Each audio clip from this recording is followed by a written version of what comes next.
안녕하세요. 시대에듀에서 행정사 1차 민법 강의를 맡게 된 소나리 행정사라고 합니다. 반갑습니다. 오늘부터 이제 여러분들과 행정사 1차 민법 강의를 진행을 해볼 건데요. 일단 수업하기에 앞서서 행정사 1차 시험에 관한 설명을 좀 드리고 시작하려고 해요. 첫 시간이다 보니까요. 그래서 오늘 1차 기본 이론 강의 시작하기 전에 행정사 전체에 대한 설명을 한번 해드리고 넘어가도록 하겠습니다. 일단 여러분이 행정사 시험을 준비하신다고 친구분들한테 말을 하면 행정사가 대체 뭐야? 라고 질문을 많이 들으실 거예요. 그래서 좀 적어봤는데요. 행정사는 다른 사람의 위임을 받아서 행정기관에 제출하는 서류의 작성, 그 다음에 번역, 제출 대행, 신청 청구 및 신고 등의 대리 업무를 수행하는 사람을 말합니다. 그 중에서도 이제 일반 행정사, 지금 공부하시는 분들이 일반 행정사가 가장 많을 것 같아요. 그래서 일반 행정사는 무슨 업무를 하냐? 일단 행정기관에 제출하는 서류나 권리 의무에 대한 사실증명에 대한 서류, 작성, 대행 이런 것들을 하고 있고요. 그 다음에 인가, 허가, 면허를 받기 위해서 행정기관에 하는 청구나 신고 등을 대리해서 업무를 수행하고 있습니다. 또 행정관계 법령이라든지 그 행정에 대한 상담, 자문에 대한 응답을 하고 있고요. 또 법령에 따라서 위탁받은 사무의 사실조사, 그 다음에 확인까지 이런 업무들을 주로 하고 있습니다. 그래서 행정사 업무가 굉장히 넓기 때문에 여러분들이 뭐 다 어떤 업무를 하는지는 아실 수 없으실 거예요. 그래서 만약에 이제 궁금하신 사항들이 있다고 하면 뭐 이메일이나 이런 걸로 저한테 문의를 주시면 최대한 답변해 드리는 걸로 하겠습니다. 자, 민법 1차 시험 범위예요. 그래서 민법이 뭐 총칙, 물권, 채권, 친족, 상속 이렇게 되어 있는데요. 이 중에서 저희는 민법 총칙만 보는 걸로. 그래서 이게 범위가 그렇게 넓지는 않아요. 그래서 여러분들이 좀 열심히만 하시면 충분히 고득점 받으실 수 있다라고 생각하시면 될 것 같습니다. 그래서 총칙에는 통칙, 그다음에 그다음 법인, 물건, 법률 행위, 그 다음에 기간, 소멸 시효 이런 것들이 있고요. 일단은 민법 같은 경우에 우리가 이제 행정사 시험을 보는 데 있어서 시험 일정을 먼저 아시는 게 좋을 것 같아요. 그래서 1차 시험 같은 경우에는 5월 중에 시험을 치르게 되어 있습니다. 그래서 저 때는 뭐 4월 요 정도에도 봤던 것 같은데 4, 5월 중이라고 생각하시면 될 것 같고 2차 시험 같은 경우에는 10월 중 그래서 9월에 사실 많이 치렀었어요. 근데 최근에는 이제 10월 달도 넘어가고 있어서 요 둘 사이에 그래도 기간이 어느 정도 있거든요. 4개월 정도. 그래서 여러분들이 지금 행정사 시험에 진입을 하시는 분들이라고 하면 2차 공부랑 함께 하시는 게 좀 도움이 많이 될 거다라고 말씀을 드리고 싶네요. 그 다음 시험 과목이랑 검정 방법에 대해서 말씀을 드릴게요. 1차 시험 과목은 민법, 그리고 행정법, 행정학 개론 이렇게 나눠져 있고요. 문항수는 각 과목당 25문항으로 되어 있고요. 그래서 총 75문항이겠죠? 그리고 시험 시간은 쉬는 시간 없이 75분으로 치러지고 있습니다. 그래서 여러분들이 지금 직관적으로 생각했을 때 75분에 75문제면 1분에 한 문제 풀면 되네 라고 생각하실 텐데 여러분 우리 OMR 카드 우리 기입도 해야 되잖아요. 그리고 행정법이 굉장히 지문이 길어요. 민법에 대비해서. 좀 고민을 할 시간도 좀 필요하고요. 그리고 또 이제 조금 고민할 문제, 그러니까 좀 어려운 문제가 나오면 당황을 하시거든요. 그 여유분을 좀 남겨두기 위해서 전략을 세울 때 한 25초 정도? 한 문제당 25초 정도가 적당하다고 보여져요. 제 입장에서는. 그래서 그렇게 전략을 세우시는 게 중요할 것 같습니다. 그리고 고득점을 받는 게 민법이 이제 고득점을 받으시는 분들이 많으세요. 왜냐면 일단은 범위가 조금 작고요. 그리고 민법이 좀 그래도 살면서 들어본 법이거든요. 그렇기 때문에 우리가 40점의 커트라인을 무조건 넘어야 되고 평균 60점 통과를 해야 되잖아요. 그래서 민법에서 좀 좋은 점수를 얻어두시면 행정법과 행정학개론에서 점수가 조금 덜 나온다고 하더라도 좀 커버가 가능하시죠. 그래서 민법을 좀 고득점 전략으로 잡으시고 공부를 하시는 게 좋다라고 말씀을 드릴게요. 자, 그 다음에 행정사 1차 시험 응시자 수를 제가 좀 봤어요. 5회부터 10회까지 점점점 늘어나고 있고요. 최근에 10회 때는 4,500명까지 갔네요. 그래서 5회 대비 거의 반 이상 배로 올랐고요. 저희 시험이 지금 10회가 넘어가서 이제 11회차인데 그렇게 되다 보면 좀 시험도 안정화가 되고 그 다음에 문제들도 좀 고급져지고 그러니까 좀 어려운 문제들이 많아지고요. 이렇게 많은 분들이 접근을 했기 때문에 다음 연도에 여기서 지금 유예 받으신 분들이 있을 거 아니에요. 그분들 또 신청하시거든요. 저는 앞으로 더 늘어날 거라고 봅니다. 그리고 행정사 1차 시험 결과 보시면요. 과락이 생각보다 되게 많아요. 그쵸? 저는 이제 과락 안 나올 것 같아, 나는. 막 이렇게 얘기하시는데, 저도 최근에 행정사 시험 이제 보고 나서 사람이 이렇게 그 합격자 발표까지 기다릴 때 되게 멍해져요. 그래서 뭘 할까 하다가 되게 간단한 시험 하나 봤었거든요. 근데 과락 나왔어요. 그러니까 과락이 생각보다 되게 잘 나오거든요. 그래서 여러분들이 공부를 하실 때, 나 한 과목 너무 좋아. 행정법 너무 좋아. 그래서 행정법만 하시면 안 돼요. 다 꼼꼼히 접근하셔야 된다.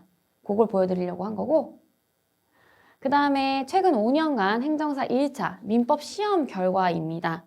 그래서 6회 때 뭐 58점, 7회 때 61점 가다가 9회 때 조금 어떤 패러다임이 좀 바뀌었어요. 그러니까 민법에서 고득점을 받을 수 있다. 그리고 민법이 조금 상대적으로 쉽다라고 생각하셨던 분들이 많았는데 요때 간과하신 거죠. 공부를 좀 덜 하셨을 것 같아요. 그래서 49점까지 떨어졌고요.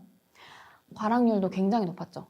이때부터 민법이 좀 어려워지기 시작했어요. 그래서 이제 10회 때는 공부를 좀 열심히 더 하신 것 같아요. 이러면 안 되겠구나. 민법도 우리 열심히 하자 해서 58점까지 올랐다.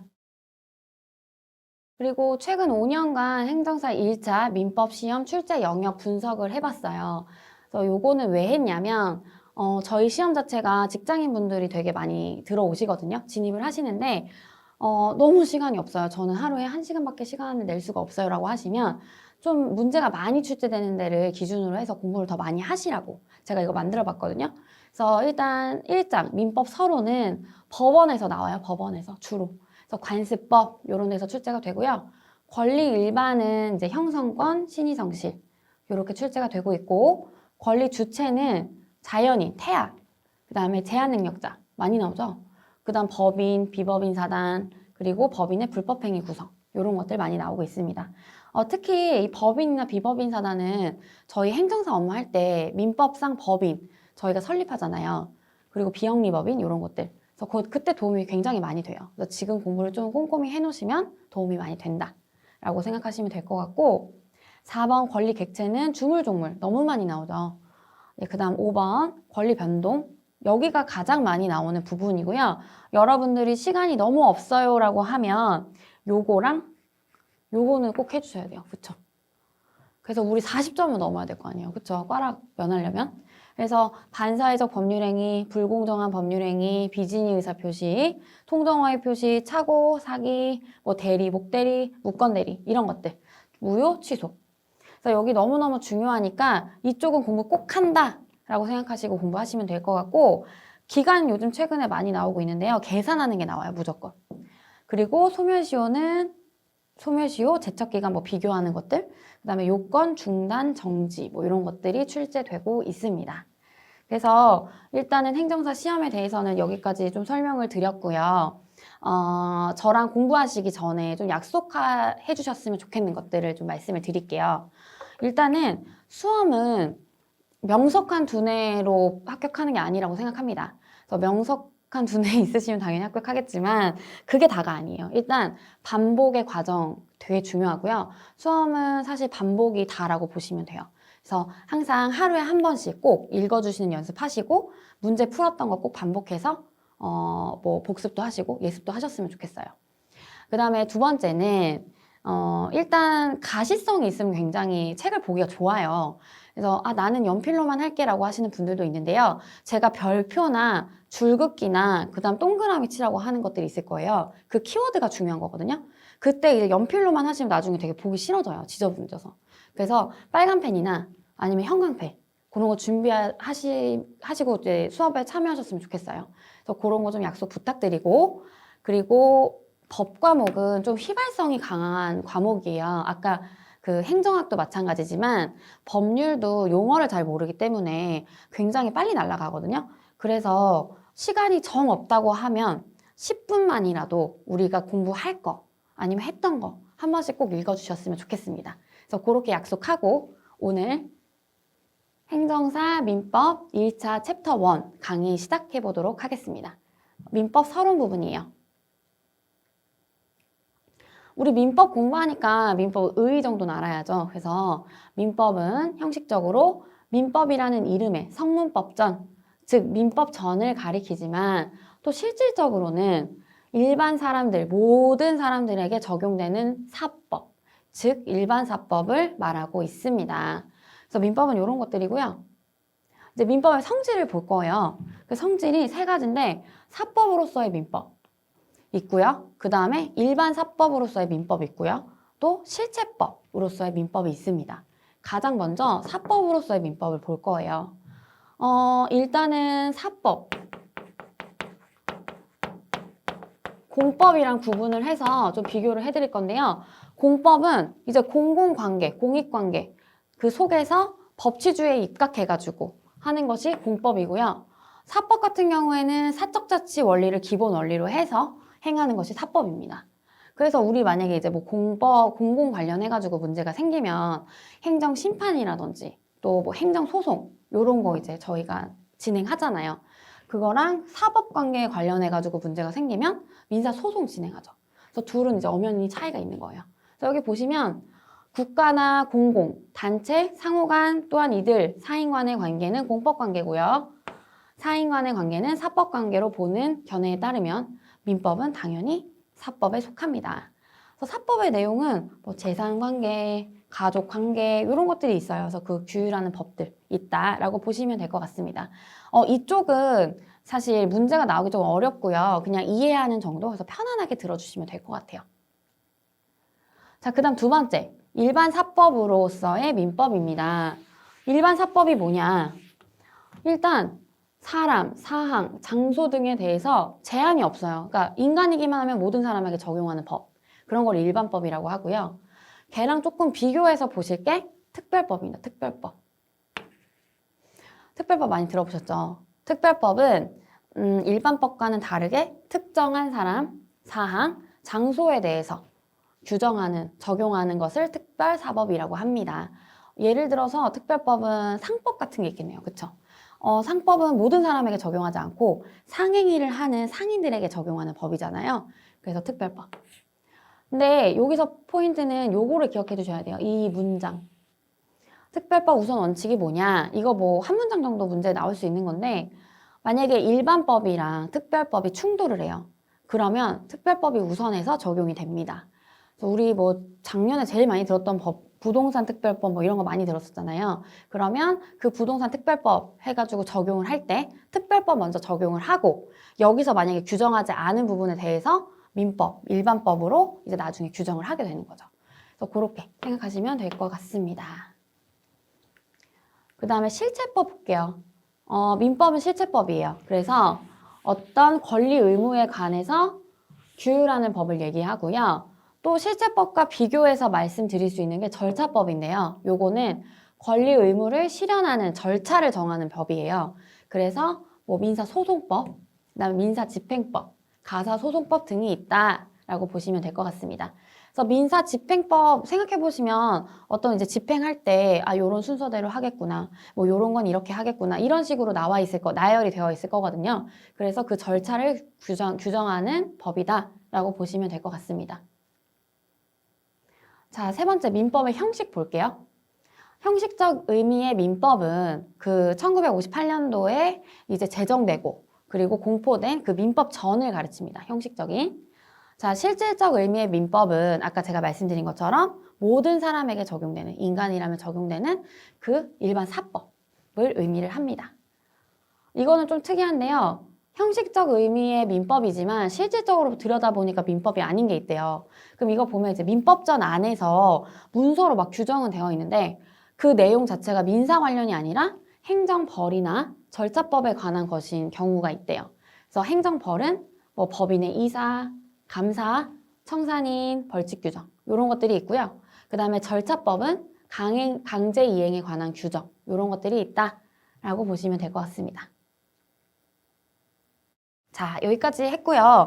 이제 책으로는 제2절 민법의 법원 들어갈 차례인데요. 여기 아까 제가 말씀드린 것처럼 정말 강력하게 별표 표시해 주셨으면 좋겠어요. 여기서 문제 나오고요. 이쪽에서.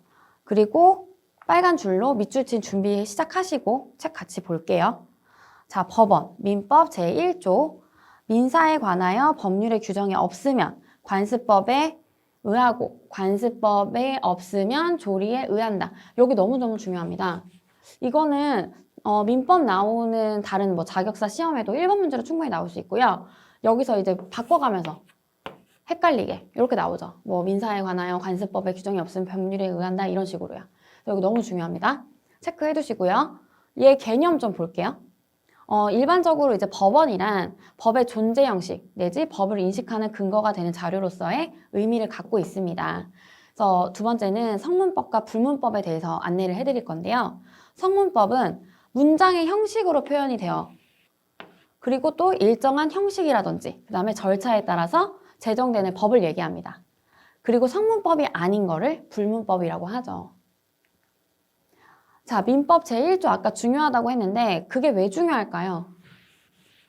일단 민법 제1조에서 법원들을 지금 규정하고 있고요. 그리고 법률의 적용 순서를 정하고 있습니다. 그래서 지금 법률, 관습법, 조리를 지금 이미 법원으로 인정하고 있죠. 우리 민법에서. 그리고 이들 적용 순서는 법률 먼저 적용해야 돼요. 그리고 법률이 없으면 관습법 봐야 돼요. 관습법에도 없으면 조리에 의해야 돼요. 라고 이렇게 순서를 규정해주고 있는 거예요. 그래서 중요한 의미를 갖는 겁니다. 자, 그리고 두 번째, 민사. 민사는 널리 사법관계를 의미한다. 이 정도만 알아두시면 될 것 같고요. 또 다시 빨간 펜 드시고 법률, 여기 쭉 밑줄 그으실게요. 민법 제1조의 법률은 형식적 의미의 법률만을 의미하는 것이 아니라 모든 법규법, 즉 성문법을 통칭합니다. 이거 기출된 적 있고요. 문제 어떻게 나오냐면 민법 제1조의 법률은 형식적 의미의 법률만을 의미한다. 이렇게 나오거든요. 지금 보면 그거 누가 못 맞춰라고 하시는데 이 문장을 보지 않으셨으면 사실 맞추기 어려워요. 헷갈리거든요. 그래서 요거 꼭 기억해 두셔라. 별표 쳐두시고. 그래서 그렇게 기억해 주시면 될 것 같습니다. 자, 그 다음으로는 성문 민법과 불문 민법에 대해서 설명을 해드리도록 할게요. 성문 민법, 아까 성문법은 이제 형식적으로 이렇게 문장 형태로 되어 있는 법이라고 했는데요. 그런 민법들 종류는 법률, 명령, 대법원 규칙, 그 다음에 조약, 자치법 이런 것들이 있다. 그래서 1번 법률이야 뭐 계속 나왔죠. 형식적 의미의 법률을 의미한다. 그리고 헌법이 정하는 절차에 따라서 제정되고 공포된 민법전과 민법전이 아닌 법률들이 있다. 그 외의 법률들이 있다. 법률은 간단해요. 그 다음 명령은 뭐냐. 이제 원래 국회가 우리 이런 법률을 이제 규정을 하는데요.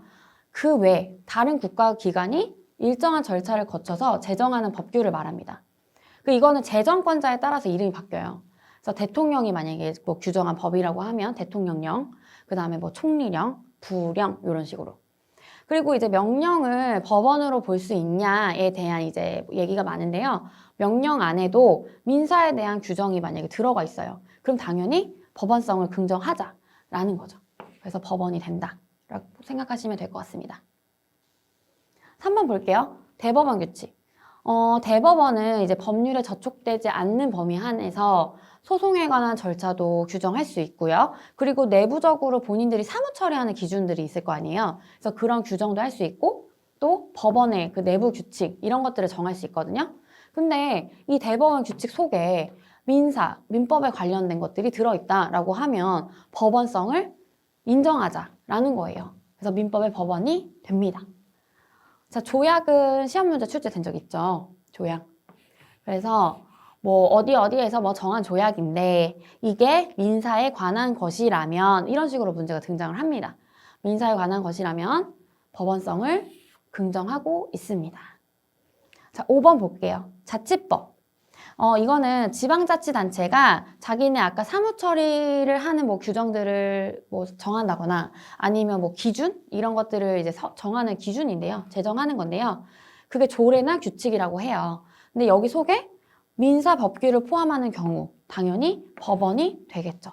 그래서 그 내용입니다. 그래서 요 5가지 성문 민법이다 라고 기억해 주시면 될 것 같아요. 자, 여기는 너무너무 중요합니다. 관습법부터는 문제가 너무 많이 나오고요. 다 지나가는 데마다 다 문제라고 보시면 돼요. 여기는 별표 치실게요. 밑줄도 그을게요. 불문민법, 관습법 있습니다. 자, 1번 관습법. 사회에 거듭된 관행으로 생성한 사회생활 규범이 사회의 법적 확신과 그 다음에 인식에 의하여 법적 규범으로 승인, 강행되기에 이르는 것을 말합니다.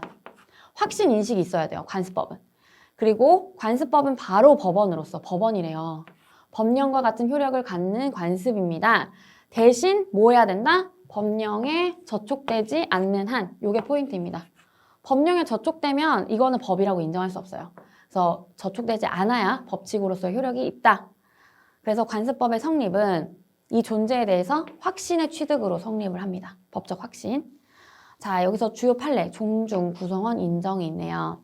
우리 과거에 제가 뭐 TV 보다 보면 명절인가? 이럴 때 어디 막 이렇게 좀 시골 같은 나오면 종중원들이 막 모여가지고 제사 지내고 막 이런 장면들이 있었어요. 근데 그때 봤을 때 거진 다 막 갓쓰시고 할아버지들 두루마기 입으시고 그때 딱 제가 그 생각 했거든요. 아니 왜 여자는 없지? 이 생각 되게 많이 했었거든요.